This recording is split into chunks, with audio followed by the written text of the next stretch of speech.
અને અમદાવાદની VS hospital કે જ્યાં ક્લિનિકલ ટ્રાયલ ચાલતું હતું દર્દીઓ પર ફાર્માસ્યુટિકલ કંપનીઓ દ્વારા એ આખી વાત સામે આવી અને એ આરોપ લગાવવામાં આવ્યા કે તમે ક્લિનિકલ ટ્રાયલ કરો છો, 200 રૂપિયા આપીને 500 કરતાં પણ વધારે દર્દીઓ પર ક્લિનિકલ ટ્રાયલ કરવામાં આવ્યા ફાર્મા કંપની દ્વારા, પરંતુ એના દસ્તાવેજ કેમ નથી આપવામાં આવતા? આમાં ચોક્કસપણે કંઈક રંધાઈ રહ્યું છે.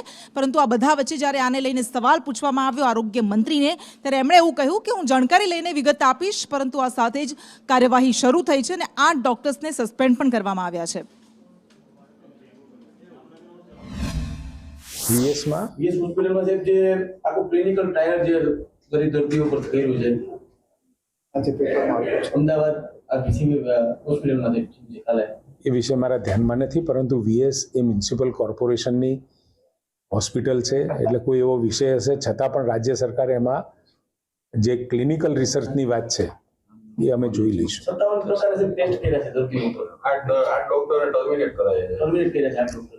What is the matter actually I don't know, but હું જ્યારે જઈશ ગાંધીનગર એટલે જોઈ લઈશ. આ લોકોએ ક્લિનિકલ ટ્રાયલ કર્યા પછી એ વખતે કોઈ રાણા કરી અને પ્રોફેસર હશે અથવા તો કોઈ ડૉક્ટર હશે, એમના અગવાઈમાં એમના આગેવાનીમાં ક્લિનિકલ રિસર્ચ અને એ ટોટલ દર્દીઓ ઉપર કર્યા. 38 જેટલી કંપનીઓ હતી અને કંપનીઓની દવાઓ અને એ આરોગ્ય વિષયક સેવાઓ માટે રિસર્ચ માટે એ લોકોએ ઉપયોગ કર્યો હતો. જે પણ કોઈ આવક થઈ છે કંપનીઓ તરફથી એ તમામ ડૉક્ટરોએ પોતે પોતાના ખાતામાં જમા કરાવી છે.